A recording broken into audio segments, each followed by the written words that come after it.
Good morning. See where I am this morning? Sending good vibes for maybe being back here before the end of the year. No, I'm joking. I was doing some photocopying for your packages, the last set to go out. But have no fear, there is no more additional work in Bible. You have all that you need for that. So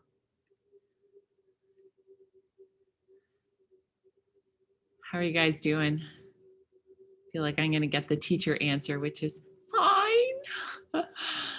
Are you crushing it or being crushed? Send me a quick message in your chat here. It's private, I think. Nope, it's to everyone. So don't divulge any secrets. Are you crushing it or being crushed? Just put crushing it or being crushed. Or crushing out. If you want to put that, I will also take crushing out.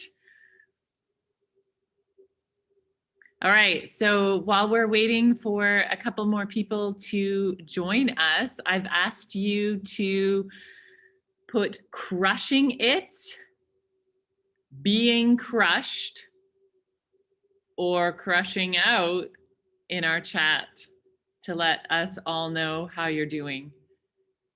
Okay, crushing it. It is really nice to be, it's gorgeous out. Good point, Andy. You could take the chat outside. You could take your device outside. It's allowed. I can't because the construction noise will be crushing. Okay. So I've asked as you join us, can you type into the chat, which is public, so be careful what you type. Are you crushing it? Are you being crushed? Or are you crushing out? All right, we've got a lot of crushing it. It is okay to say you're not, but I'm so glad that you are. I feel much better this morning, having got these packages sort of organized in our last couple of weeks, figured out in my head. I was being crushed last night. If you'd asked me last night, oh, yeah, I hear you. I was certainly not in a great frame of mind. It just felt like there's so much to do and so much to remember. Oh, Renuka is heading outside. Love it. You are welcome to take this outside. There might be a little bit of noise if I ask you to answer a question, some background noise, but we can all forgive that. And okay. Good. Thanks for popping into the chat to tell me how you are doing. Just very briefly, we're going to talk today, we're going to continue to talk about the discipline of service. And you had some reading to do on Thursday, and I'm just going to let you know I have one more just task. It's not a big project or anything. It's a task, and I haven't fully firmed up what that task will be. But you just have one more task in Bible to submit in terms of a mark. So hopefully that will help you just know where we're heading. I will assign that in the next day or so, and then that will be due at the end of next week, so that final week of the 14th, 15th, 16th, 17th, you are due to start some exams on the 16th, that Wednesday, I believe. Again, this is all hoping things go as planned. It'd be great to have you in the building, but we're still waiting on some permissions, I think, for that. So that 14th, 15th, the 15th, when we would normally have this Zoom, will probably just be a little message from me, but no more assignments, and it'll be quick, and you can then carry on with the things that you need to do. Okay, so Sam's having a bit of trouble, it looks like, with his camera being in and out there. So we'll just have patience with him in that. So service ideally comes from a place of worship and love, and is really like an outpouring of what God has done in us. So if we think of service being as God, through his Holy Spirit, through his word, through other people, is pouring into us his love, his joy, his peace. And service is really then us pouring that into our families, our communities, our churches, our neighborhoods. That, I think, ideally, this is what service is. We're filled up through the Spirit, through the word, through worship, and then we pour out what we've been filled with. Unfortunately, that doesn't happen for most of us, and that isn't even our mindset so often. So often we are pushed to serve, sometimes even before we have a relationship with God, even before he's called us and we've answered. Many of you started, serving because your families were serving at church. You were greeting, you were picking up garbage, you were cleaning washrooms, you were mowing the grass, you were handing out bulletins, you were making meals for people, you were part of dropping those off. Maybe you were part of having families into your house who needed just some encouragement. So you're part of serving often before you've even been called and answer that call from God, that pressing and that drawing. And I don't really know a way around that. I've dragged my kids along with me to do things because it's the right thing to do, because it's necessary, because this family or person needs this thing. But it wasn't till years later that they kind of came to me and said, like, I think I'm a believer now. Like, I didn't know that I didn't know. And I can look back at my own life and see times where I've served out of should, out of, oh, there's a need, they're asking. And so we fill that, but it's not from a place of being filled ourselves and like literally overflowing. It's not from that place. It is from a place of obligation, a place of pressure. Hey, Caden, welcome. So that serving that we do often, those acts of service, that mindset of service comes often from a place of I should, or maybe some pressure from our church to be doing, to be filling these needs. So I just want to create a space where we examine, hey, service should be this filling up and me pouring out what God has done in my life, but let's just be real that it often isn't. And so some of the examination we're doing is coming from our discipline of service, that chapter that I've copied for you, and we're making our way through that, and we're asking some questions. This is a really respected human perspective, but it is still a human perspective on how does service look? What does God mean? Does service have to happen in our church to Christians? Does service happen outside of that? If I serve in my neighborhood, does that still count, or does it have to be for church, in church, those sorts? So we're asking some of these questions as we go through this.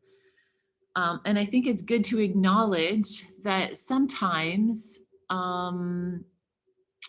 that service even is a hope that God is noticing this and maybe keeping track of. Of course, we would never say these things or put these thoughts into words, but I'm challenging you because I've lived this.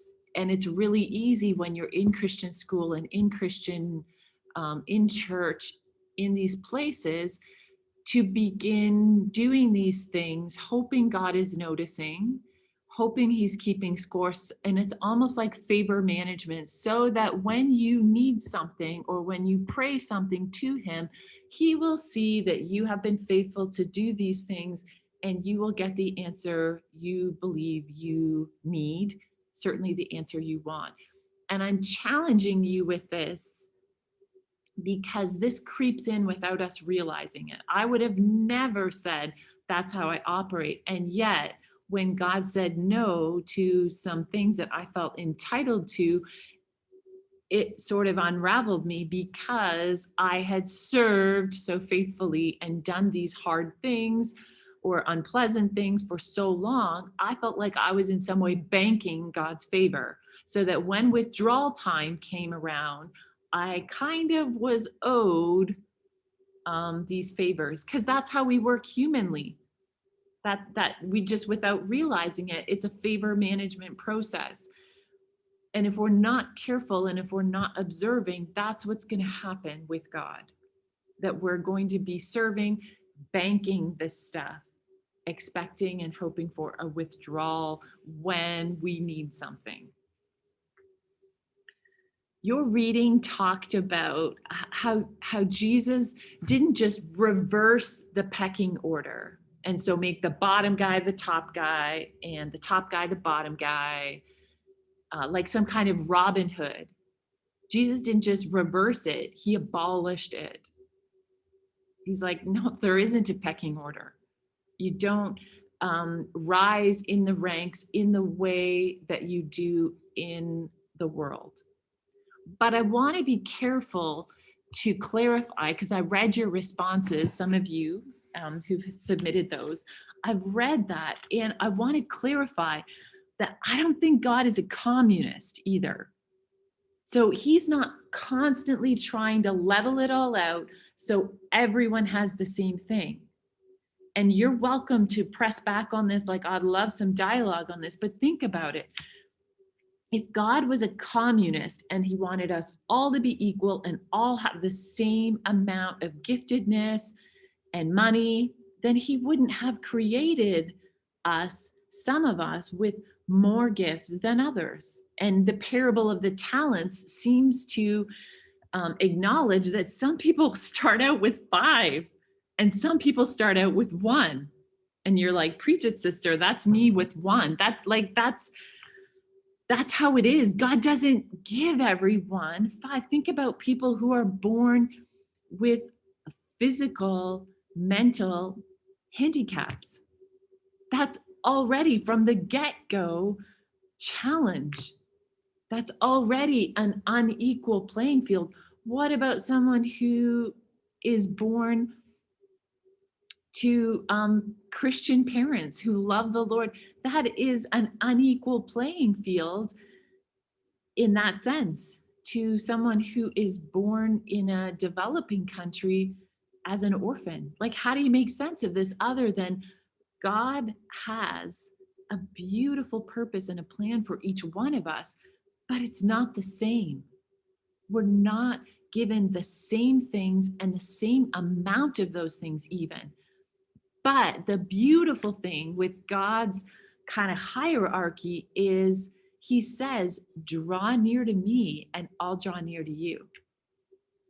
So the playing field of opportunity is equal in the sense that he says, if you press into me, you obey what I ask you to do, there is more grace, more love, more joy poured into your life, not because I love you more, but because you're opening up that spout in a way of receiving my love and my peace and my joy.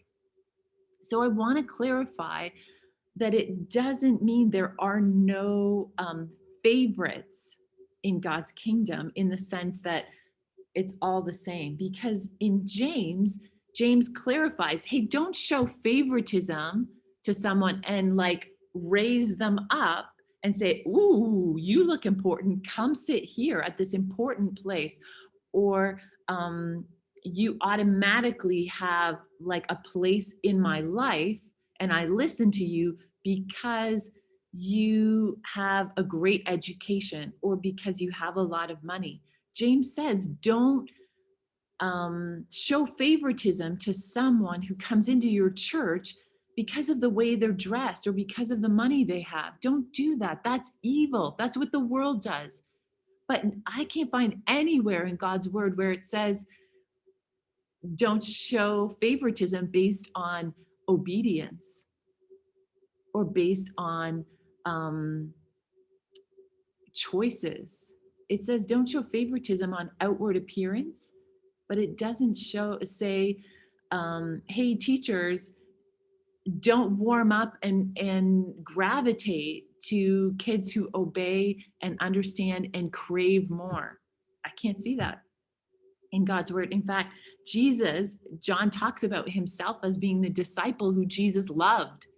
He says that in the inspired word of God. What does that mean about the other guys?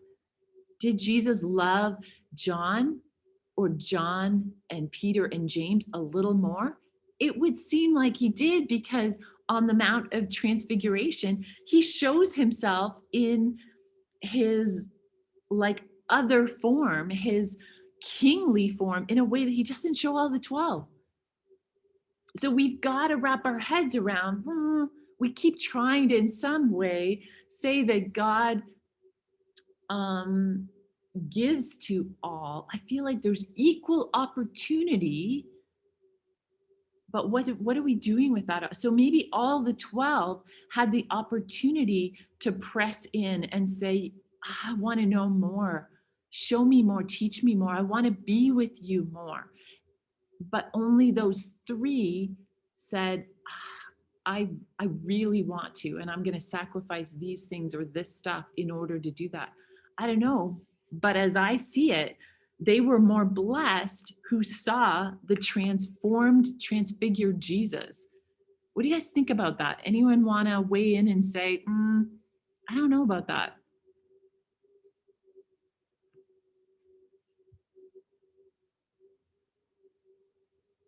And it's okay if you don't have anything to say on that necessarily right now, or it's still percolating for you. So I want to be careful. All I want to clarify is that we're not saying that there is no leadership in God's kingdom. We are all serving for sure, but God makes it really clear the things he expects of pastors and the things he expects of elders and the things he expects of teachers. And he says, whoa, not many of you should become teachers, because you will be judged more strictly. You will be held to account in a way that non-teachers aren't. So before you elevate yourself or are elevated to teacher, make sure there's a few things in place, and make sure you understand you're opening yourself up to greater accountability, I think, before the Lord. So that's something to consider, certainly. Okay. So we're going to move forward. I think that there is a spiritual authority, and Richard Foster, the author of the book we're working through, says that greater authority comes through greater service. So pick up a towel, pick up a broom. You want to rise in the ranks. And I think even that it's a hard attitude, because I don't think God honors, and it's a good thing to say, I want to eventually get on stage. So I'm going to do these things and I'm going to play this game, because I know the way to get on stage is to pick up bulletins and clean toilets and take meals to people and do these things. But my ultimate goal is to get on stage. I don't think that that's even what is meant here. It's just that faithful service. If God desires you to lead through serving, he's going to show you the next steps, and hopefully he will make that clear to you and the people who need to promote you for that to happen. Okay, so God is not a communist. You can take that one away. That's our takeaway for this. I don't think he is a capitalist either. So we'll just put that one in there. And let's be encouraged that we each have the opportunity to draw near to God through obedience, through being in his word. And it's kind of what we do with that. Andy, are you still there? Seeing some Leafs logo here. Just wanting to make sure you haven't gone outside without us. Anyway. No, I'm still here. Okay, we can't see you. I don't know if you intend that or not, Oh, but we just see your offensive oh, there. Hi, we just see I that got it. offensive, and I know they need all the help they can get, so I can understand why you would just need to like go Leafs. All right. Okay, so there are some specific marks of self-righteous service, and you guys looked at that in your reading. Can you either just take your mic off or throw into our group chat here, what are a couple of marks of self-righteous service? This was part of your reading from Thursday. What's one that you want to just pop in there? A way that you can go, oh, Self-service. thank you. Good job, Sam.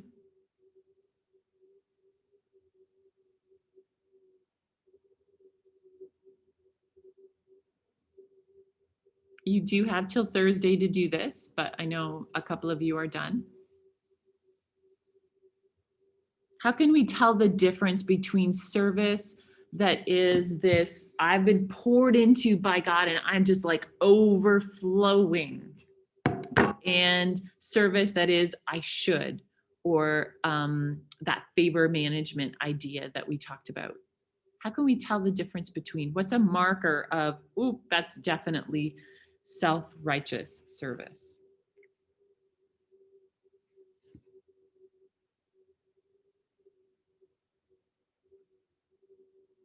Okay, maybe we haven't done the reading yet, which is okay. Sorry, was someone starting to talk? No? Okay, maybe that was just a voice in my head. So self-righteous service requires acknowledgement. It requires maybe someone acknowledging from the stage, from the platform with a microphone saying, we are just so thankful for the faithful service. And you're like, oh, my heart is going to explode. Of course, it feels good to be acknowledged, but sometimes, if we're honest, it's the reason we're serving. It's not a byproduct, a benefit, or the cherry on top. And if we don't get that acknowledgement, it unravels us in bad ways. This could be just around your house. So if you do something without being asked, you need someone to acknowledge that wasn't your job, you didn't have to, and you weren't asked to do it. You need the acknowledgement. That's how most of us operate, if we're honest. That service does not overflow from us because of what God has done in us, what his spirit has poured into us. It is a grudging, I should. Or maybe it's a moment of like a feeling of, oh, mom's been so nice to me. That never happens. Mom's been so nice to me. I'm just gonna like go ahead and unload this dishwasher. I'm just gonna like pick up my shoes for a change. I'm not gonna, I see the recycling needs to be sorted, and I'm not just gonna walk by that and pretend I don't see it. I'm actually just gonna do it. Hey, it's time. My room's a disaster. It's room cleaning time. I'm not gonna wait for the cockroaches. I'm just gonna go ahead and do it. Most of us need the affirmation of, oh, I see you've done this. Thank you so much. We need the thank you card when a meal's dropped off, or cookies, or a card in response to a card. We need that. We're needy, and we need to just acknowledge we come to service needy, or we need reciprocate. I did it for you. Why didn't you do it for me? We need reciprocation.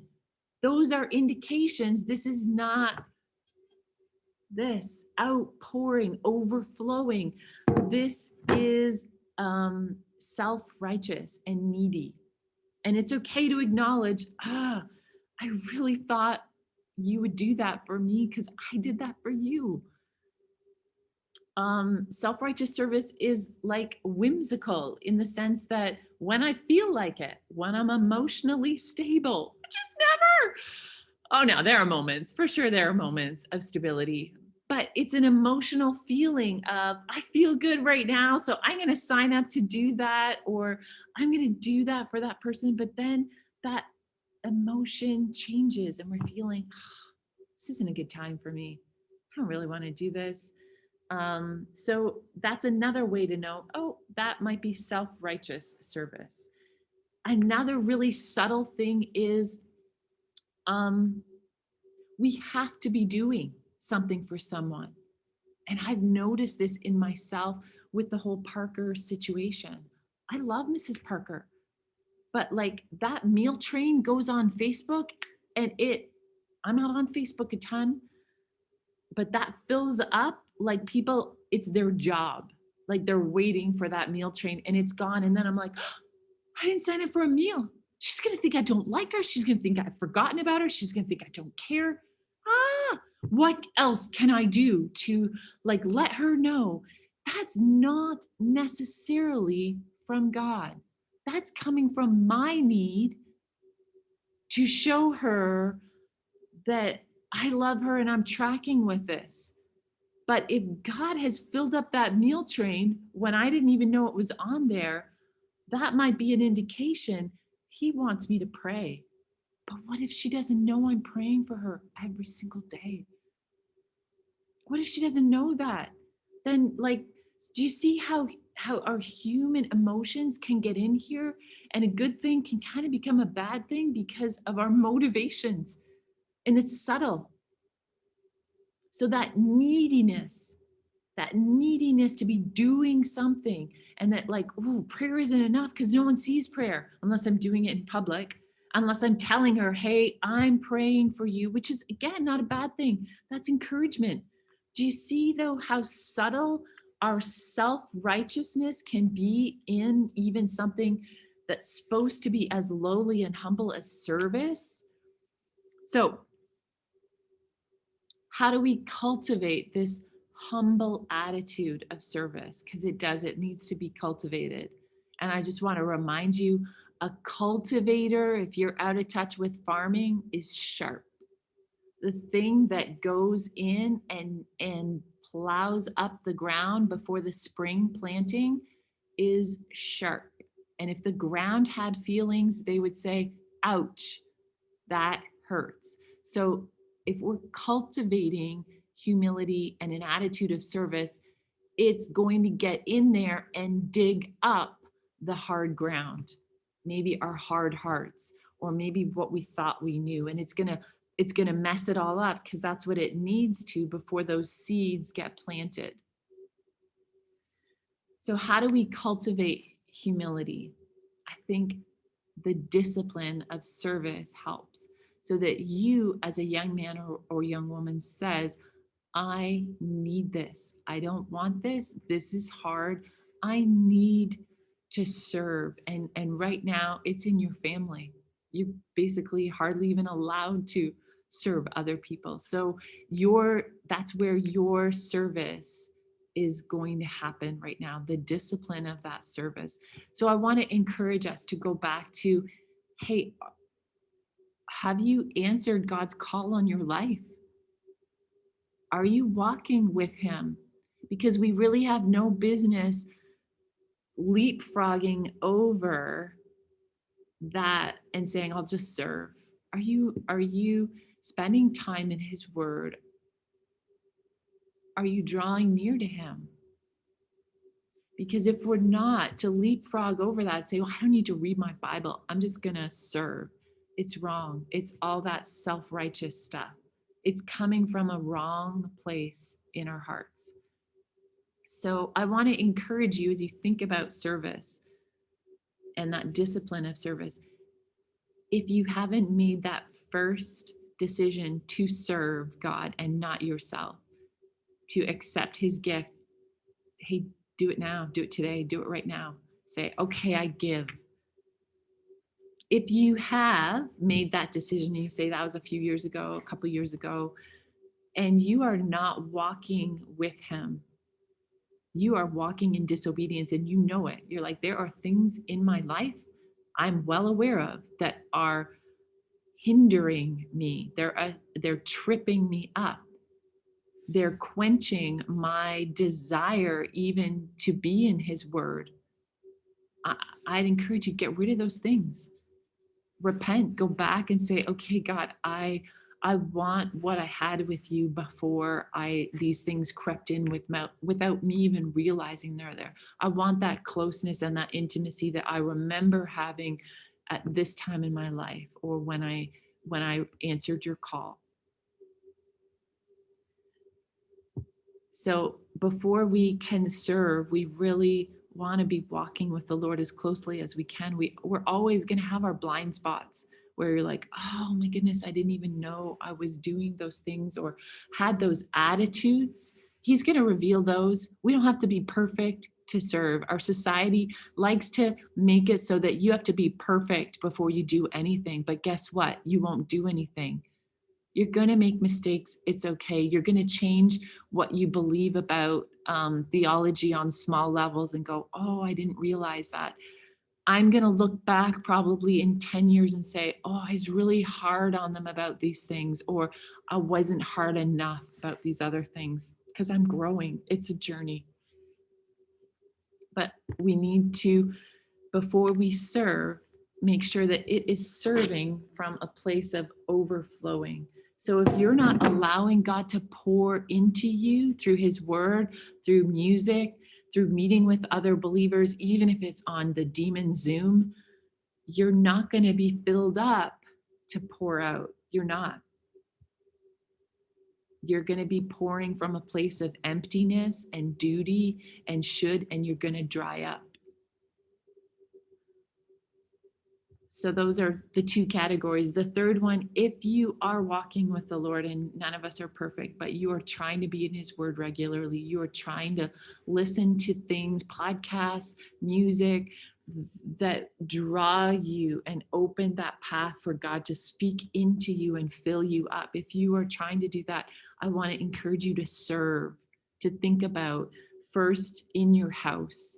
You guys have researched some big organizations, international organizations that are seeking to serve people of this world, the marginalized, and that's who Jesus was all about. If you look in his word over and over, he's talking about feeding, blessing, serving the widow, the orphan, the marginalized, the people that society is like, yeah, you have nothing to offer me, so I'm not going to waste my time serving you.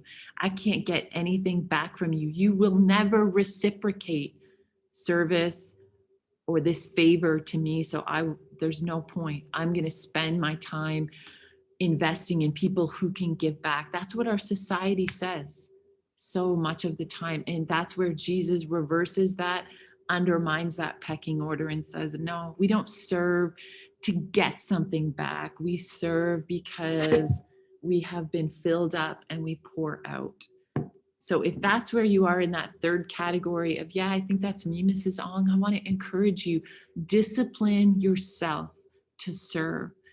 Wake up each day and say, how can I serve you, God? And watch for the hard opportunities he's actually going to give you to put someone else ahead of you, to set aside your list and your agenda and the things that need to be done, you want to get done, in order to help a younger sibling, in order to help a parent, in order to do those things from a place of desiring to spread love and light, not out of a should and a duty.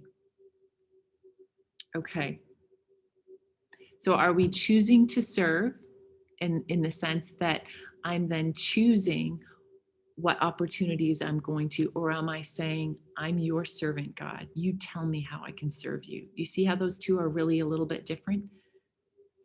So I'm going to serve, and I'm going to pick and choose the people and the things, maybe the ones that reciprocate, the ones that give back, the person who always writes a really nice glowing thank you card or tells my parents what an amazing young person I am to be doing these things. I'm going to choose to serve there.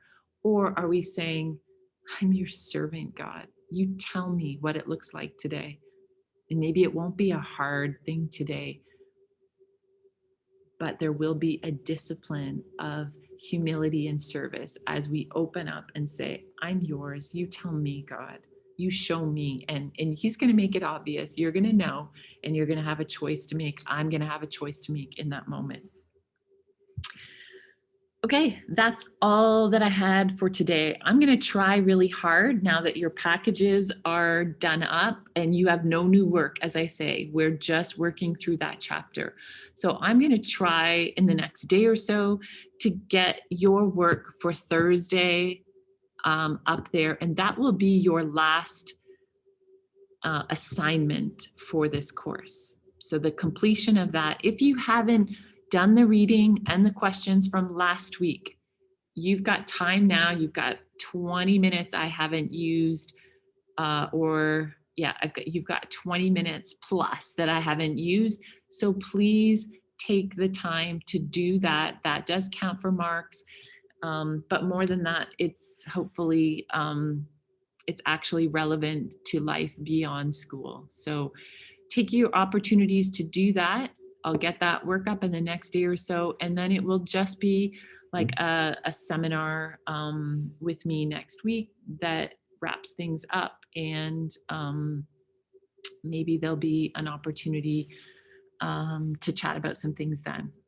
If you have me in another course like English or history, and you would like to ask me some questions about some things that you're working on, just stay on the Zoom. I'm going to stop recording now so that